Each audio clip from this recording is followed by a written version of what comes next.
E aí, se a preparação para concurso público faz parte da rotina, já se sabe que tem os temas que são nossa carta marcada na prova.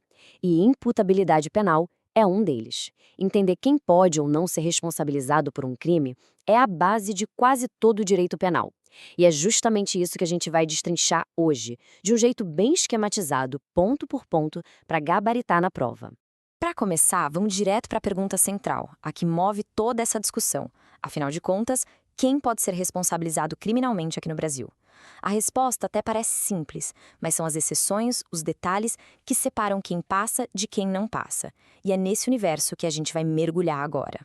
E tá aqui o nosso mapa para essa aula. A gente começa com o conceito fundamental, depois passa pela regra geral e suas duas grandes exceções, a idade e a condição mental. Em seguida, vamos analisar aqueles casos especiais que as bancas, olha, adoram cobrar. E para fechar, um resumão estratégico com os pontos que não dá para esquecer de jeito nenhum. Vamos lá? Certo, então vamos começar pelo alicerce de tudo. Antes de sair decorando as exceções, é fundamental dominar o conceito. O que a lei quer dizer exatamente com essa palavra imputabilidade? Então, o ponto crucial é este aqui. Pensa na imputabilidade como se ela tivesse duas partes que precisam andar juntas, sabe? A primeira é a parte intelectual. A pessoa tem que ser capaz de entender que aquilo que ela está fazendo é errado, que é um crime. A segunda é a parte da vontade, o controle. Além de entender, ela precisa conseguir se controlar, agir ou não de acordo com o que entende. Se faltar qualquer uma dessas duas peças, a imputabilidade, ó, já era. E por que isso é tão, mas tão importante? É que na teoria do crime, a gente tem o fato típico, a ilicitude e a culpabilidade. A imputabilidade é um pilar dentro da culpabilidade. Pensa assim, se uma pessoa não tem a capacidade de entender o que faz ou de se controlar, não seria justo culpar essa pessoa, né? Então, sem imputabilidade, a gente não pode falar em culpabilidade. E, por consequência, para aquela pessoa, não existe crime. Ok, conceito entendido. Agora vamos ver como a lei aplica isso na vida real. Qual é o ponto de partida? Quem a lei já presume que é responsável pelos seus atos? A regra geral no nosso direito é a presunção de que todo mundo é imputável. Ou seja, a lei parte do princípio que todo adulto é mentalmente são e, portanto, capaz de entender seus atos e se controlar. Ser inimputável é que é a exceção, e como toda boa exceção, ela precisa ser muito bem comprovada durante o processo. O ônus da prova, nesse caso, é de quem alega incapacidade. E agora vamos para a primeira e mais famosa exceção de todas, aquela que todo mundo acha que sabe, mas que tem os detalhes que são cruciais para a prova: a idade. Aqui no Brasil, o critério que a gente adotou para a maioridade penal é puramente biológico. Bateu 18 anos, pronto, já é considerado imputável. Não interessa o nível de maturidade, de desenvolvimento, nada disso. A lei criou um marco objetivo, absoluto, 18 anos. Simples e direto ao ponto. E aqui, nesse slide, fica bem clara a consequência prática disso. Para quem tem menos de 18 anos, a presunção é de que são inimputáveis. Eles não cometem crimes, e sim atos infracionais.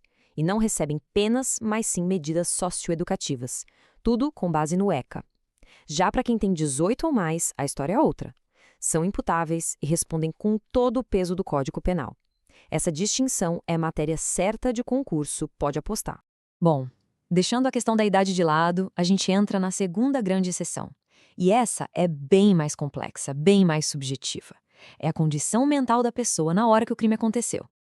Agora, presta atenção, o pulo do gato nesse quadro está na coluna do meio. Olha só, não basta ter uma doença mental ou um desenvolvimento mental incompleto. A lei exige que, por causa dessa condição, a pessoa seja inteiramente incapaz de entender o que está fazendo ou de se controlar. Se essa incapacidade for só parcial, não vai ter isenção de pena, mas pode rolar uma redução. E a consequência para a incapacidade total não é uma absolvição comum. É a chamada absolvição imprópria, que vem com a aplicação de uma medida de segurança, tipo uma internação. Muito bem, agora a gente vai entrar em duas situações que geram uma confusão danada e por isso mesmo são um prato cheio para as bancas de concurso. Foco total aqui, hein? Tá aí, ó, é a letra da lei direto do Código Penal. É taxativo. Agir sob forte emoção, por ciúmes, com raiva ou em qualquer outro estado passional não torna ninguém imputável. A lei é categórica sobre isso. E qual a lógica por trás disso? É que o direito exige da gente um mínimo de autocontrole. A sociedade não funcionaria se qualquer pessoa pudesse justificar um crime dizendo que perdeu a cabeça. O que a lei admite, em situações muito específicas, é uma possível redução da pena. Mas, jamais a exclusão da responsabilidade. Agora, a outra grande questão que sempre aparece. E a embriaguez? Aquele famoso, eu bebi, não sei o que fiz, tem alguma validade jurídica? A resposta é depende. E é exatamente esse depende que cai na prova. E esse slide mostra a diferença que é fundamental. Se a pessoa escolheu beber ou se ficou bêbada por descuido, ela vai ser responsabilizada integralmente pelo que fez. É a famosa teoria da actio libera in causa, ou seja, a ação foi livre lá na sua origem, a pessoa era livre quando decidiu beber, então tem que responder pelo resultado. A única exceção é a embriaguez acidental, por caso fortuito ou força maior, tipo alguém que foi forçado a beber. E mesmo nesse caso, só vai ter isenção de pena se ficar provado que a embriaguez deixou a pessoa inteiramente incapaz de entender o que estava fazendo. Certo, passamos por todos os pontos principais. Agora, para fechar com chave de ouro, vamos consolidar tudo num resumo estratégico. Esse é o momento de revisar e fixar o conhecimento para o dia da prova. Então vamos lá, resumão para a prova. Lembre-se, a regra geral é que todo mundo é imputável. A exceção da idade é absoluta, 18 anos é o corte. Para exceção da condição mental, a palavra-chave é incapacidade total de entendimento. E o mesmo vale para a embriaguez acidental. E para nunca mais errar, emoção e paixão não excluem a responsabilidade. Grave bem esses pontos. E para encerrar, fica a reflexão.